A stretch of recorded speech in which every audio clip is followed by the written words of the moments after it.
दुनिया भर में सभी सेक्टर्स के जहाज साइज में बड़े से और बड़े होते जा रहे हैं। कंपनीज में आपस में इस बात का कंपटीशन है कि किसके जहाज बड़े और बेहतर होंगे। इस कारण ये मेगा मशीनें इंजीनियरिंग का आधुनिक चमत्कार बन गई हैं। जैसे कि ये जहाज जो कि उस ट्रक से लगभग 20 गुना ऊंचा है, और ये वाला तो भाई इतना विशाल है कि ये दूसरे जहाज के पूरे बेड़े को ले जा सकता है। इन विशाल कलाकृतियों के बारे में और जानना चाहते हैं तो हमारे साथ बने रहिए दोस्तों। सुपर साइज्ड कंटेनर शिप अपनी खोज शुरू करने के लिए आइए साउथ कोरिया की ओर चलते हैं, जहां रिकॉर्ड तोड़ने वाले HMM एल्जीसरास को 2020 में वापस लॉन्च किया गया था। ये अविश्वसनीय कंटेनर जहाज अपने विशाल डेक पर लगभग 24,000 कंटेनर्स को कैरी कर सकता है। इसकी लंबाई 1312 फीट है और चौड़ाई 200 फीट से ज्यादा है। ये इतना बड़ा है कि इसमें 4 फुटबॉल मैदान एक साथ रखने पर समा जाए। हालांकि आप इसके डेक पर पिग स्किन इधर उधर नहीं फेंक सकते हो भाई, क्योंकि ये आमतौर पर 8 फीट के स्टैंडर्ड कंटेनर से लोड होता है, जो कि 24 की पंक्तियों में अरेंज किए होते हैं। और जब ये सब पूरी तरह से स्टेप अप किए होते हैं तो ये 109 फीट की गजब की ऊंचाई तक पहुंच सकते हैं। उन सभी कंटेनर्स की जगह के साथ HMM एल्जीसरास सुदूर समुद्रों में क्या कारनामा कर सकता है? वेल, एक ही ट्रिप में ये इन सारी चीजों को ले जा सकता है। 8.35 मिलियन से अधिक माइक्रोवेव ओवन, 223 मिलियन केले, या अगर आपको पहनने की चीजों से कंपैरिजन करना है तो भाई ये 386 मिलियन जोड़ी जूते भी ले जा सकता है। यार ये आंकड़े इतने इंप्रेसिव हैं कि ये इसे आज के समय में अपनी तरह का सबसे बड़ा जहाज बनाते हैं। लेकिन ये रिकॉर्ड ज्यादा दिन तक नहीं रहने वाला, क्योंकि चीन के शिपयार्ड में 2 नए कंटेनर जहाज बनाए जा रहे हैं, जिनमें से प्रत्येक की 24,232 विशाल कंटेनर्स को ले जाने की कैपेसिटी है। इनकी लगभग 2023 में यात्रा शुरू करने की उम्मीद है। लेकिन भाई तब तक तो HMM एल्जीसरास कंटेनर्स जहाजों का एक चतुराज बना रहेगा। अब अगर आपको इस तरह के फैक्ट्स के बिना नहीं चलता है तो भाई आप अपने उस कर्सर को लाइक और सब्सक्राइब बटन पर तैराते हुए ले जाइए और फटाफट से क्लिक कर दीजिए। अब क्योंकि हम जहाजों की दुनिया में हैं तो चलिए वापस डुबकी लगाते हैं। विशाल कंस्ट्रक्शन वेसल, इस पर अक्सर क्रेन्स, ऑयल पाइपलाइंस और यहाँ तक कि ऑयल रिग की टॉप साइड्स लदी होती हैं। पायनियरिंग स्पिरिट के ये आइकॉनिक ट्विन हल्स इतने भारी भरकम लोड्स की ट्रांसपोर्टिंग को भी आसान बना देते हैं। 1253 फीट लंबे और 407 फीट चौड़े इस सुपर साइज जहाज को दुनिया का सबसे बड़ा कंस्ट्रक्शन वेसल माना जाता है। ये इतना बड़ा है कि अगर इसे एक साइड पर झुका दिया जाए तो ये एफिल टावर से भी ज्यादा चौड़ा हो जाएगा।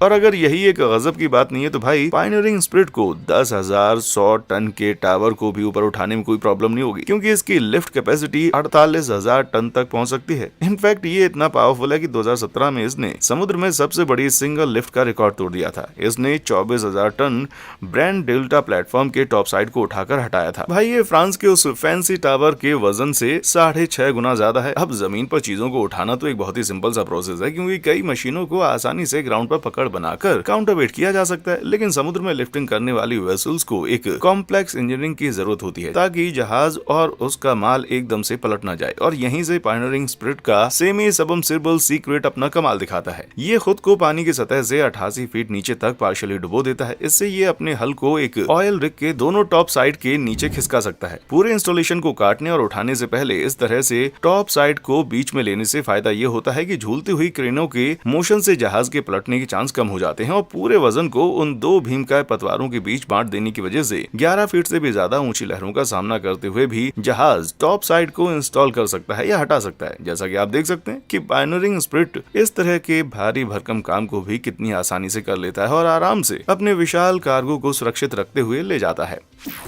दुनिया का सबसे चौड़ा जहाज। पहली नजर में इस जहाज को देखने वाला कोई भी व्यक्ति ये सोचने की गलती कर सकता है कि इसे आधा काट दिया गया है, लेकिन इससे चकमा मत खाना भाई, क्योंकि ये रामफॉर्म टाइटन की पूरी साइज है। हालांकि इसकी लंबाई में जो कमी है वो चौड़ाई से पूरी कर देता है। 229 फीट चौड़े इस ट्रायंगल के शेप के जहाज का एक पिछला सिरा है, जिसे नॉटिकल भाषा में स्टर्न नाम दिया गया है। ये दुनिया की किसी भी सिंगल हल शिप से ज्यादा चौड़ा है। बदकिस्मती से इसके अजीब से प्रोपोर्शन की वजह से इसे दुनिया के सबसे बदसूरत जहाज का खिताब भी दिया गया है। हालांकि लोग इसे ऐसा नहीं कहेंगे अगर उन्हें पता चल जाए कि इसके ऊपर मौजूद सारा कबाड़ किस मकसद से है। तो भाई रामफॉर्म टाइटन एक सीस्मिक वेसल है, जिसका उपयोग समुद्र तल पर मौजूद जियोलॉजिकल स्ट्रक्चर्स का पता लगाने और मापने के लिए किया जाता है। ये सब अविश्वसनीय काम के लिए लहरों के ऊपर कॉम्प्लेक्स सेंसर से लैस 24 अलग अलग स्ट्रीमर केबल्स को तैराता हुआ खींचता है। ये जहाज के स्टर्न के ऊपर विशाल विंचों की एक सीरीज पर स्टोर किए जाते हैं, लेकिन जब ये पूरी तरह से खुल जाते हैं तो हर 39,000 फीट से अधिक लंबा होता है। इसलिए जब वे इस तरह पानी के ऊपर फैले होते हैं तो वे इतने बड़े एरिया को कवर कर सकते हैं जो साइज में 4.5 वर्ग मील से अधिक हो। इस डेटा से नीचे के समुद्र तल का एक जबरदस्त 3D सर्वे बनता है, जिसके तैयार होने से ये संकेत मिल सकता है कि क्या अंधेरी गहराइयों में गैस या ऑयल फील्ड छिपे हुए हैं। लेकिन फिर रामफॉर्म टाइटन को इतना चौड़ा होने की क्या जरूरत है? वेल, पायनियरिंग स्पिरिट की तरह इसकी अतिरिक्त चौड़ाई जहाज को खराब मौसम में स्थिर रहने में मदद करती है, इसलिए ये उन सभी हजारों सेंसर से क्लियर डेटा इकट्ठा कर सकता है। इसका पिछला हिस्सा बड़ा होने के कारण ये उन सभी 24 विशाल स्ट्रीमर को बिना उलझाए खींच सकता है। तो भाई निश्चित ही ये जहाज लहरों पर तैरती सबसे सुंदर चीज तो नहीं हो सकता, लेकिन यार जब इतना खजाना हो तो सुंदरता की जरूरत ही क्यों है? दुनिया का सबसे लंबा जहाज, एकदम सटीक नाम वाले सीवाइज जाइंट के एडवेंचर के बारे में अगर कोई एक बिग बजट फिल्म बनाए तो कोई भी इसे सच नहीं मानेगा। ये एक सनसनीखेज कहानी होगी जिसमें अब तक के सबसे बड़े जहाज की बॉम्बिंग, डूबने और फिर समुद्र के तल से निकाल कर एक बार फिर से समुद्र के ऊपर सेवा में लाने की दास्तान होगी। यार ये सुनने में हकीकत नहीं लगता है ना?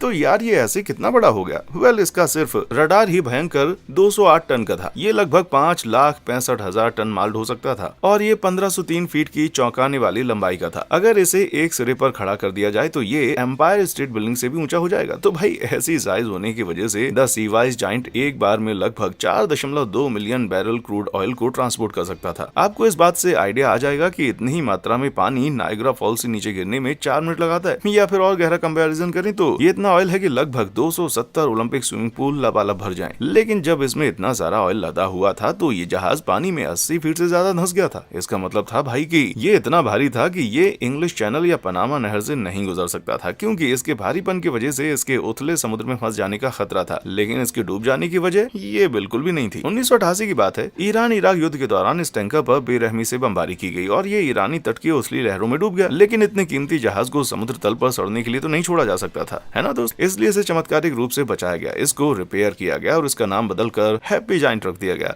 यार आखिर इस तरह एक नई जिंदगी मिलने पर कौन हैप्पी नहीं होगा? जब 2 साल चलने वाला रिपेयर वर्क पूरा हो गया तो इसे बेच दिया गया और उसका नाम बदलकर जहरे वाइकिंग रख दिया गया। लेकिन 2004 में इसे फिर से फर्स्ट ऑलसेन को बेच दिया गया, जिन्होंने इसका नाम बदलकर द नॉक नेविस रख दिया। अब इस जबरदस्त कहानी का आखिरकार 2009 में अंत हो गया, जब इसे बने हुए 40 साल से भी ज्यादा हो चुके थे। इस टैंकर को सेवा से हटाकर स्क्रैप कर दिया गया। वाह भाई, इतना ड्रामा होने के बाद सीवाइज जाइंट के सामने टाइटैनिक भी समुद्र की एक बूंद की तरह लग रहा है।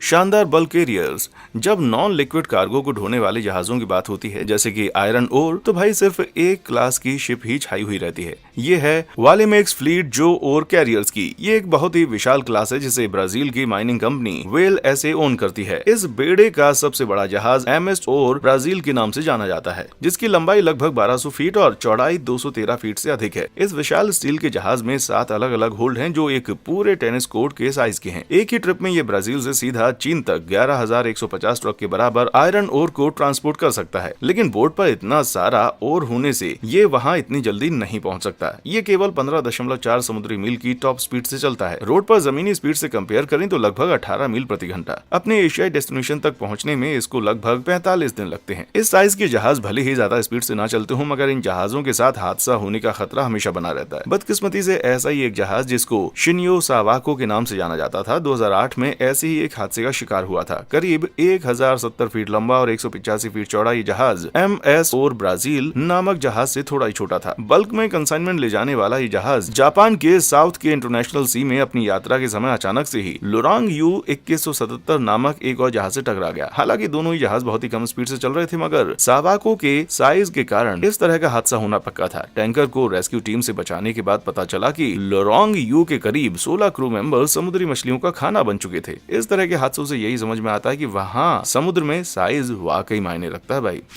महागड़बड़ फिश फैक्ट्री को सुपर साइज जहाज एक ब्राइट और आशाजनक भविष्य से शुरुआत करते हैं, लेकिन उनको ऐसी चीजों के लिए इस्तेमाल किया जाता है कि उनका अंत भयानक हो जाता है। और ये बात फ्री पोर्ट चीफ नाम के 45,000 टन के ऑयल टैंकर से बेहतर और कोई जहाज नहीं जानता। भाई 1980 में रूस में निर्मित ये 750 फीट लंबा 105 फीट चौड़ा जहाज एक मीडियम साइज का टैंकर था, जिसकी सर्विस हिस्ट्री भी डिसेंट थी। लेकिन 2008 में इस जहाज को एक चीनी शिपयार्ड में में ले जाया गया था, जहां पर इस पर $100 मिलियन खर्च करके इसे एक विशाल तैरती हुई फिशिंग फैक्ट्री में कन्वर्ट कर दिया गया। इस पुराने टैंकर को द लाफायेट नाम दिया गया और इसे पूरी तरह से रीडिजाइन कर दिया गया, जिससे ये अटेंडेंट ट्रॉलर्स में से एक विशाल पाइप के जरिए मछलियों को ऊपर खींचता और उन्हें बड़े ब्लॉक में फ्रीज कर देता था। इनको जहाज के उन 232 विशाल वर्टिकल फ्रीजर्स में रख दिया जाता था, जो केवल 24 घंटों में 1500 टन मछलियों को फ्रीज कर देते थे। अगर ये हर दिन काम करता तो इसकी कैपेसिटी 5,47,000 टन मछली को प्रोसेस करने की थी, जिससे दुनिया की सबसे बड़ी तैरती हुई फिश फैक्ट्री बन गया था। ये पुराने टैंकर को नए काम के लिए ढालने का शानदार तरीका लग रहा था, लेकिन बस एक ही दिक्कत थी भाई, लाफायेट अवैध रूप से काम कर रहा था। इसकी ट्रॉलर्स की सेना दक्षिण अमेरिकी समुद्रों को लूट रही थी और पैसिफिक मैकेरल की बेखौफ ओवर फिशिंग कर रही थी, लेकिन उनकी संदिग्ध हरकतों ने उन्हें पेरू सरकार के राडार में डाल दिया। एक सनसनीखेज झटके से लाफायेट को इलीगल, अनरिपोर्टेड, अनरेगुलेटेड जहाज घोषित कर दिया गया, सरकारी भाषा में, जिसका मतलब समुद्री डाकुओं का जहाज था, और उस पर $8 लाख का भारी जुर्माना लगा दिया गया। लेकिन भुगतान करने के बजाय जहाज का नाम चुपके से दमनजाई हाओ में बदल दिया गया और इसने अपना अवैध संचालन जारी रखा। लेकिन ये बेवकूफी भरा प्लान उन्हें अधिकारियों से छिपाने के लिए काफी नहीं था। 2018 में विशाल जहाज खबरों में छा गया जब फेडरल एजेंट्स दमनजाई हाओ पर उस वक्त चढ़ गए जब ये पेरू के बंदरगाह में था। उन्होंने जहाज को हिरासत में ले लिया। जहाज को $5,70,000 का जुर्माना चुकाना पड़ा और इसे पेरू के समुद्र में एंटर करने से पूरी तरह से बैन कर दिया गया। उम्मीद है भाई कि इससे भविष्य में कोई पायरेट दक्षिण अमेरिकी मैकेरल पर बुरी नजर नहीं डालेगा। भीमकाय हैवी ट्रांसपोर्ट वेसल, यार एक अकेले जहाज के लिए 73,000 टन से अधिक माल एक बार में ही ट्रांसपोर्ट करना पॉसिबल नहीं लगता, लेकिन भाई यकीन मानिए कि बोस्कालिस MV ब्लू मार्लिन ये बिल्कुल कर सकता है। 712 फीट लंबे और 138 फीट चौड़े इस भारी ट्रांसपोर्ट वेसल का डेक एरिया एक पूरे फुटबॉल मैदान से भी बड़ा है और ये इसके एक इंच का अच्छा इस्तेमाल करता है। इसे 2000 में बनाया गया था ताकि ये ऑयल रिंग्स, एयरक्राफ्ट कैरियर्स और यहाँ तक की दूसरी कार्गो शिप्स को उठाकर ले जा सके। तो एक बार जब ये सारी शिपिंग शिप से लोड हो जाता है तो ये शिप वो शिपिंग शिप बन जाता है जो शिपिंग शिप्स को शिप करता है। यार मेरा तो बेजा चकरा गया। हालांकि ये उस सिरदर्द के सामने कुछ भी नहीं है जो कि मार्लिन के डिजाइनर्स को हुआ होगा। इस तरह के विशाल शिपमेंट को लोड करने के लिए इसके डिजाइनर्स ने जहाज की साइड्स को हटाने का फैसला किया ताकि वो बड़े सामान को ओवरहैंग के साथ ले जा सके। लेकिन इतने बड़े और भारी कार्गो को अकोमोडेट करना तो प्रॉब्लम का सिर्फ आधा पार्ट था, क्योंकि भाई इस आकार के अधिकांश कार्गो को दुनिया की सबसे मजबूत क्रेन भी नहीं उठा पाती है। इसे सॉल्व करने के लिए इंजीनियर्स ने इसमें एक क्रांतिकारी फीचर बना डाला, एक सेमी सबमर्सिबल सिस्टम। तो माल लोड करते समय ये जहाज आंशिक रूप से अपने डेक को 33 फीट पानी के अंदर डुबा देता है ताकि कार्गो को ऊपर तैराया जा सके। इसके बाद इसके दोनों तरफ 6 विशाल पानी से भरे ब्लास्ट टैंकों को खाली कर दिया जाता है और कार्गो से लदा डेक माल के ऊपर आ जाता है। लेकिन अगर आपको लगा कि ब्लू मार्लाइन बहुत बड़ी है तो भाई जरा इसके बाप पर एक नजर डालने के लिए तैयार हो जाइए। पेश है बोका विंगार्ड। ये अविश्वसनीय तौर पर 1,17,000 टन माल ले जाने में सक्षम है और इसका डेक मार्लिन की तुलना में आश्चर्यजनक रूप से 70% बड़ा है। भाई ये तो मार्लिन को कैपेसिटी और साइज दोनों में मात दे देता है। इसलिए जब मार्लिन जहाजों को ट्रांसपोर्ट करने में व्यक्त था तब विंगार्ड वर्ल्ड रिकॉर्ड तोड़ रहा था। एक लगभग 1300 फीट बाय 200 फीट के पूरे फिश फार्म को ट्रांसपोर्ट करके यार ये इतना बड़ा है कि इसके सामने ब्लू मार्लिन क्यूट दिखता है। हैरत अंगेज पैसेंजर शिप। आजकल के क्रूज शिप इतने बड़े होते हैं कि वे प्रैक्टिकली तैरते हुए शहर बन जाते हैं, लेकिन वे हमेशा से इतने विशाल नहीं हुआ करते थे। 2004 में आइकॉनिक क्वीन मैरी सेकंड ने अपने लगभग 217 टन के 4 इंजन को घनघनाया और साउथहैम्पटन इंग्लैंड से पहली वॉइस पर निकल पड़ी। अपने लॉन्च होने के समय पर ये ट्रांसअटलांटिक ओशियन लाइनर अपनी तरह की सबसे बड़ी शिप थी जो खतरनाक 1132 फीट लंबी थी। लगभग 10 बोइंग 737 विमान लाइन से खड़े हो जाएं तो भी ये उनसे लंबी होगी, लेकिन इसकी खूबी सिर्फ इसकी लंबाई ही नहीं है भाई। इसकी ऊंचाई 232 फीट है और इसके ऊपर 17 अलग अलग डेक हैं। इनमें 1310 स्टेट रूम हैं, 7 रेस्टोरेंट हैं और यहाँ तक कि 5 स्विमिंग पूल भी हैं। कुल मिलाकर इसका मतलब है कि भाई ये 3090 मेहमानों और 1250 से अधिक चालक दल को अकोमोडेट कर सकती है। यार ये तो एक जहाज कम और एक बड़ी ओशन होटल ज्यादा लग रही है, लेकिन इसका पानी के नीचे का व्यू देखकर ये आपको अंदाजा हो जाएगा कि ये लाइनर वास्तव में कितना बड़ा है। 4 प्रोपल्सर जहाज के स्टोन से लटकते हैं। जो नाविक भाषा नहीं जानते उनको बता दें कि ये जहाज का पिछला भाग है। इनमें 4 विशाल प्रोपेलर रखे जाते हैं जो लगभग 20 फीट चौड़े हैं और अगर इससे भी इसकी भयंकर साइज का अंदाजा नहीं लग पा रहा तो जरा जहाज के पैंदे को अब देख लीजिए। ये लंदन की फेमस 16 फीट लंबी डबल डेकर बसों में से एक के बगल में दिखाया गया है। यार उस ड्राइवर ने पक्का कोई गलत टर्न ले लिया है। लेकिन भाई इतनी बड़ी साइज बनाना कोई सस्ता नहीं है।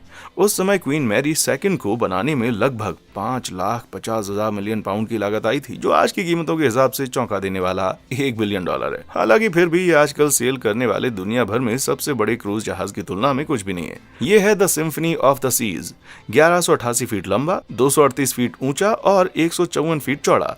पृथ्वी पर सबसे बड़ा यात्री जहाज $1.35 बिलियन के खर्च से बना था, वो भी 2016 में। इसका इंटरनल वॉल्यूम अद्भुत रूप से 2,30,000 ग्रॉस टन भार का है। और भाई ये लग्जरी लाइनर 5,600 मेहमानों और लगभग 2400 चालक दल को ले जा सकता है। ये क्वीन मैरी सेकंड की पैसेंजर कैपेसिटी की तुलना में लगभग 3650 लोग ज्यादा हैं। और जैसा कि आप उम्मीद करेंगे, इसमें ऐसा कुछ भी नहीं है जिसे आप छोटा कह सकते हैं। इस पर 22 रेस्टोरेंट, 42 बार, बहुत से थिएटर और एक आइस रिंक और यहाँ तक कि समुद्र में दुनिया की सबसे ऊंची स्लाइड भी है। यार ये एक तरह की गगनचुंबी इमारत ज्यादा है, जहाज कम है।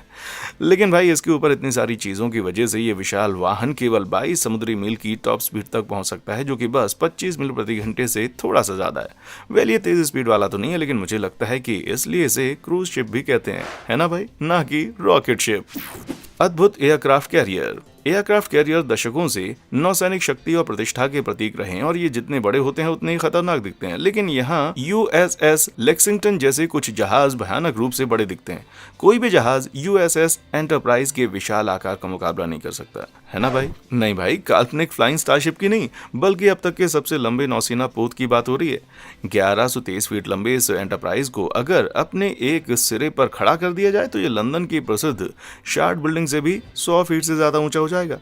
इसे बहुत पहले 1961 में लॉन्च किया गया था। इसे 90 एयरक्राफ्ट के साथ 4600 चालक दल को कैरी करने के लिए डिजाइन किया गया था।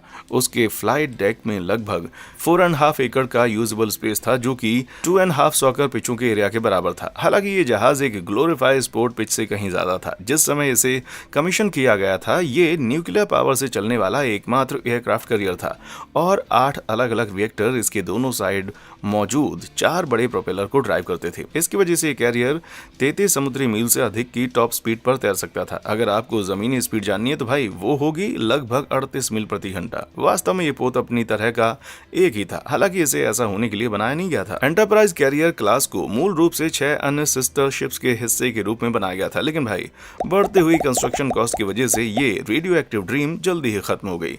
ऐसा इसलिए क्योंकि इस विशाल वाहक को अपने तरीके से कंस्ट्रक्ट होने में 3 साल और लगभग $451.3 मिलियन लगे। ये पहले बताए गए क्रूज जहाजों की तुलना में ज्यादा नहीं लग रहे हैं, लेकिन भाई ये 1961 की बात है। आज के इन्फ्लेशन रेट के हिसाब से ये $3.9 बिलियन का खतरनाक फिगर होगा। जी हाँ, इस बिलियन में कैपिटल बी लगाना चाहिए।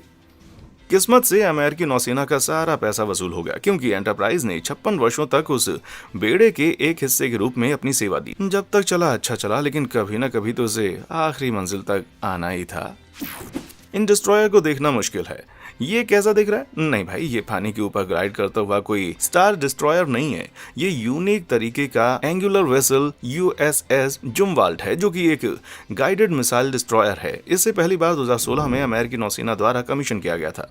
अब अगर दूसरे नेवल डिस्ट्रॉयर्स के क्लासिक शेप से इसको कंपेयर करें, जैसे कि अर्ले बर्क और किड क्लास, तो आप सोचेंगे कि जुमवाल्ट असल में एक तैरते हुए पिरामिड की तरह ज्यादा दिखता है। ऐसा इसलिए है क्योंकि भाई यह अत्याधुनिक डिस्ट्रॉयर दुश्मन को चकमा देने के लिए डिजाइन किया गया है। तो भाई ऐसा है कि रडार सिस्टम बहुत सारी रेडियो एनर्जी फेंक कर चीजों को डिटेक्ट करते हैं। जब ये एनर्जी किसी ऑब्जेक्ट से टकराती है तो ये रिफ्लेक्ट होकर रडार पर वापस जाती है और बताती है कि वो चीज कितनी दूर है और किस साइज की है। अब समुद्र में चलने वाले अधिकांश मेटल के जहाजों में एक गोल डिजाइन होता है, जो उन्हें बहुत ही कुशल रडार रिफ्लेक्टर बनाता है। लेकिन इस तरह के स्टील जहाज अपने डिजाइन्स में बहुत सारे नुकीले एंगल्स को शामिल करते हैं, ताकि रेडियो सिग्नल रडार से दूर रिफ्लेक्ट हो जाए और उनका पता लगाना बहुत ही कठिन हो जाए। इनफैक्ट इतना कठिन कि जुमवाल्ट को ढूंढना एक रेगुलर डिस्ट्रॉयर को रडार पर स्पॉट करने के मुकाबले 50 गुना ज्यादा कठिन है। और ये इसके विशाल आकार के बावजूद ये 610 फीट लंबा और लगभग 81 फीट चौड़ा है, जिससे ये अमेरिका में में मौजूद अर्लेबर्ग डिस्ट्रॉयर की तुलना में 40% बड़ी चीज है। इससे ये दुनिया का सबसे बड़ा नेवल डिस्ट्रॉयर बन जाता है। ओरिजिनली अमेरिका इस तरह के 32 अविश्वसनीय जहाजों का निर्माण करना चाहता था, जिसमें $9.6 बिलियन उनकी रिसर्च और डेवलपमेंट के लिए अलग रखे गए थे। लेकिन भाई इन जहाजों की निर्माण लागत को बहुत ही कम आंका गया था, इसलिए इनका नंबर घटकर केवल 3 रह गया। इसके बावजूद इनकी रिसर्च और डेवलपमेंट कॉस्ट टॉप पर रही और हर इस जहाज को पूरा करने में $7.5 बिलियन की लागत आई। भाई ये तो विशाल सिम्फनी ऑफ द सी की बिल्डिंग की लागत से 5.5 गुना से भी ज्यादा है। वेल, ज़ूमवॉल्ट समुद्र पर तैरती शायद सबसे बड़ी चीज नहीं होगी, लेकिन ये निश्चित ही सबसे महंगी चीजों में से एक है भाई। हालांकि अब मैं ये सोच रहा हूँ कि भविष्य के नौसेना के स्टील जहाज आखिर कैसे दिखते होंगे। यार लगता है कि उनके अंदर और बाहर के हिस्सों में किसी डायमंड से भी ज्यादा एंगल्स बनाए जाएंगे, या फिर कहीं ऐसा तो नहीं है कि वे पूरी तरह से 2D बनने का रास्ता खोज लेंगे। आपको क्या लगता है? मुझे नीचे कमेंट सेक्शन में आकर बताएं। प्रील्यूड जैसा कोई नहीं। जब साइज की बात आती है तो भाई एक ऐसा जहाज है जिसे देखकर ऐसा लगता है कि ये दुनिया के सबसे बड़े जहाज के खिताब के लिए जा रहा है। हालांकि इसमें तैरने के सभी फीचर्स मौजूद होने के बावजूद ये वास्तव में एक जहाज नहीं है, इसे प्रील्यूड कहते हैं। ये एक फ्लोटिंग लिक्विड नेचुरल गैस या FLNG प्लेटफॉर्म है। 1600 फीट से अधिक लंबे और 240 फीट चौड़े इस गजब के विशाल जहाज के निर्माण में पूरे वर्ल्ड ट्रेड सेंटर कॉम्प्लेक्स से ज्यादा स्टील लगा था। इतना ही नहीं, इसकी ऊंचाई भी गजब की है, जो यकीनन इसकी सबसे कम इंप्रेसिव क्वालिटी है। भाई ये लंदन के आइकॉनिक बिग बेन से ऊंचा है। यदि आपको अमेरिकी चीजों से कंपेयर करना ज्यादा पसंद है तो भाई ये स्टैच्यू ऑफ लिबर्टी से भी लंबा है। हालांकि इन स्मारकों के विपरीत ये प्लेटफॉर्म प्यार से एक जगह नहीं बैठा रहता। ये तैरकर अंडर वाटर गैस फील्ड पर जाता है और इसे समुद्र तल से बांधे रखने के लिए बड़े पैमाने पर मूरिंग चेन का यूज होता है। ये 25,000 से अधिक कड़ियों से बनी होती है और दुनिया की सबसे बड़ी चेन्स में से एक है। ये एक सेंट्रल बुश से जुड़ी होती है, जिसकी वजह से खराब मौसम होने पर ये जहाज एक वेदर वेन की तरह रोटेट करने लग जाता है। एक बार जब ये समुद्र तल से बंध जाता है तो इसकी मशीनें नीचे के गैस फील्ड से खींचकर लिक्विड नेचुरल गैस और दूसरे पेट्रोलियम प्रोडक्ट्स का उत्पादन करती हैं। वर्तमान में यह ऑस्ट्रेलियाई समुद्र तट से 330 मील दूर ब्राउज बेसिन के ऊपर इंस्टॉल की हुई है, जहां ये हर साल लगभग 3.6 मिलियन टन लिक्विड गैस बाहर निकालने का काम करती है। लेकिन भाई ये एक बार में कितना ले जा सकता है? वेल, इसमें 175 ओलंपिक स्विमिंग पूल जितनी लिक्विफाइड गैस को प्रोसेस करने की कैपेसिटी है और ये एक बड़े डेक पर किया जाता है, जो कि 4 सॉकर फील्ड की कुल लंबाई से भी बड़ा है। और हालांकि इसको पोजीशन करने के लिए इसमें 6700 हॉर्स पावर के गजब के पावरफुल थ्रस्टर होते हैं। इसमें किसी तरह का कोई propulsion सिस्टम नहीं होता।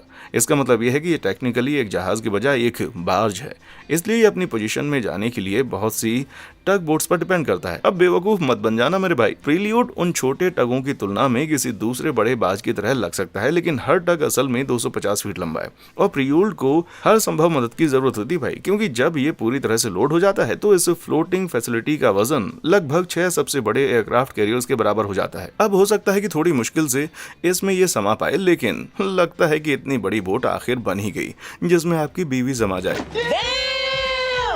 इसमें से कौन सी इंप्रेसिव वेसल्स में समुद्र में यात्रा करने की आपकी सबसे ज्यादा इच्छा है, या फिर आप इतने लकी हैं कि आप इनमें से एक में ऑलरेडी बैठ चुके हैं? मुझे नीचे कमेंट सेक्शन में आकर जरूर बताएं। देखने के लिए शुक्रिया।